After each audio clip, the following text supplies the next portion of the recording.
ሰላም እንድትቆያችሁ ውድ የዚህ ቻናል ቤተሰቦች፣ በመካከለኛው ምስራቅ የተፈጠሩ ዋና ዋና ሁነቶችን ልንገራችሁ። ዶናልድ ትራምፕ 48 ሰዓታት ገደብ አውጥቷል።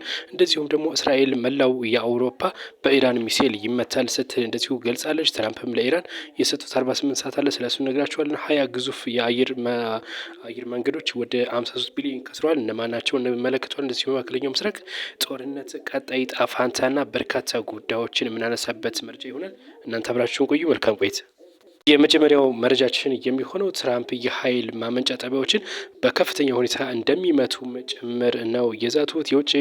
ከውጭ ሀገራት ጋር በነበራቸው እንግዲህ ግንኙነት ነው ይሄንን ይፋ ያደረጉት። ከተለያዩ ከጃፓን መሪ ጋር እንደዚሁ መገናኘተው ይታወቃል። እናም በዚህም በርካታ ጉዳዮችን አንስተዋል። አሜሪካ የጦር ሰፈር ያለበትን ቦታ ኢላማ ማድረጓ ይታወቃል። ኢራን ማለት ነው በሁለት ሚሳኤሎች ነው ኢላማ ያደረገችው። ነገር ግን ምንም አይነት ጉዳት እንዳልደረሰ ጭምር ነው የተነገረ። ወደ 4000 ኪሎ ሜትር የሚጓዘው ይህ ሚሳኤል የአሜሪካንና እንደዚሁም ደግሞ የእንግሊዝን የጦር ሰፈር ጥቃት ለማድረስ ተልኮ ነበር። ነገር ግን ይህ ሚሳኤል በአየር ላይ ተመቶ መውደቁ ነው የተነገረው። ሌላኛው መረጃችን እስራኤል በመላው አውሮፓ ላይ ጥቃት ተደርሳለች ኢራን ስትል ነው የጠቀሰችው ማለት ነው። እንደሚታወቀው ኢራን እንግዲህ 4000 አካባቢ የሚደርስ የ4000 ኪሎ ሜትር ርቀት ላይ መጓዝ የሚችል ሚሳኤል እንዳላትም ጭምር ነው የተነገረው ማለት ነው። በትናንትናው ዕለት በእስራኤል ላይ ከባድ ጉዳት መድረሱ ይታወቃልና ኔታንያሁ ያንን ጉብኝት እያደረጉ ባለበት ወቅት ነው ይህንን ንግግር ያደረጉት። የአውሮፓ ሀገራት ከኢራን ሚሳኤል አያመልጡም፣ ስለዚህ ዝግጅት ማድረግ አለባቸው።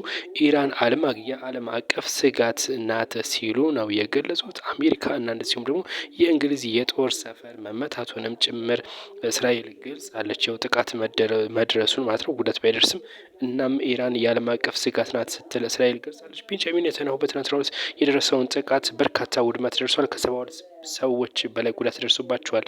እናም እነሱን የፈራረሱ ቤቶችን ሲጎበኙ ነው እንግዲህ አውሮፓ ከኢራን ሚሳኤል አያመልጡም፣ ስለዚህ አግዙን፣ እንተጋገዝ ሲሉ የገለጹት ማለት ነው። ሌላኛው መረጃችን የሚኖረው ዶናልድ ትራምፕ ለኢራን 48 ሰዓታትን ብቻ ሰጥተዋል ነው የተባለው። ዶናልድ ትራምፕ እንግዲህ 48 ሰዓት ብቻ የሰጡት የሆርሙዝ ሰርጥ እንዲከፈትላቸው ለማድረግ ነው። ይህ የማይከፈት ከሆነ ግን ከፍተኛ የሆነ እርምጃ እንደሚወስዱም ጭምር ዶናልድ ትራምፕ ዝተዋል ነው እየተባለው። ነገር ግን ምላሽ ሰጥታለች ኢራን።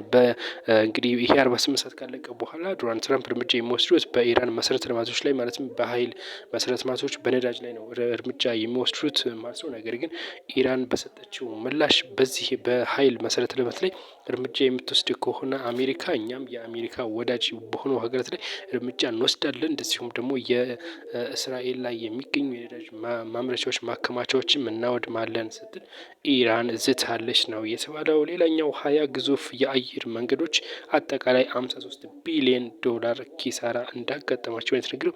ይህ እንግዲህ ኪሳራ ያጋጠማቸው በአሜሪካ ኢራንና እስራኤል ጦርነት ምክንያት እንደሆነም ጭምር የተነገረው። ዋና ዋና ምክንያቶቹ የነዳጅ መወደድ፣ እንደዚሁም ደግሞ በዋናነትም የጸጥታ ሁኔታ፣ እንደዚሁም የጉዞ መሰረዝ 53 ቢሊዮን ዶላር አክስሯቸዋል። በተለይ በመካከል በገልፍ ሀገራት እነ ሳውዲ እነ ኳታርን ጨምሮ ማለት ነው። እንግዲህ እነዚህ ከፍተኛ ጉዳት ደርሶብናል ሲሉ ነው የገለጹት። ኢትዮጵያም አንዷ ተጠቂ እንደሆነች ይታወቃል ማለት ነው። የመካከለኛው ምስራቅ ጦርነት እንግዲህ ከንብረት ውድመት አልፎ በቀጥታ አሁን ያለበት ደረጃ ወደ ኢነርጂ መሰረተ ልማቶች ነው፣ ወደ ኒኩለር መሰረተ ልማቶች ነው እየሄደ ያለው።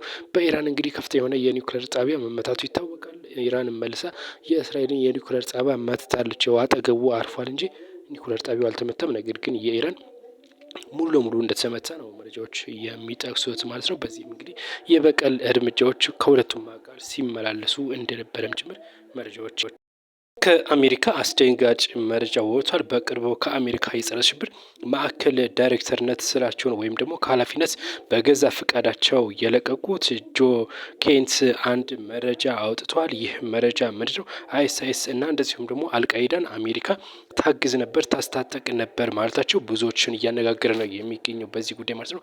ኬንት እንግዲህ ይህንን የተናገሩት ለሴናተሮች ቀርበው ነው። የአሜሪካ ሴናተሮች ፊት ለፊት ቀርበው ነው ይህንን የተናገሩት። በዚህም እንግዲህ አይኤስአይኤስ እንደዚሁም አልቃይዳን አሜሪካ ትደግፋለች።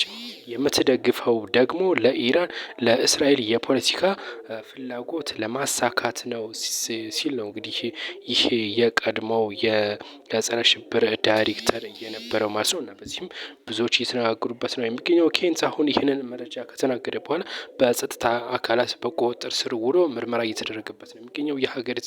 የሀገሪቷን የመረጃ ወይም ደግሞ የመረጃና ደህንነትን አጋልጧል በሚል ምርመራ እየተደረገበት እንዳለም ጭምር የተናገረው። እንግዲህ እውነት ይሁን ውሸት ባይታወቅም ነገር ግን አይኤስአይስና እንደዚሁም አልቃይዳን አሜሪካ ታስታጥቅ ነበር ማለቱ ብዙዎችን አናግሯል።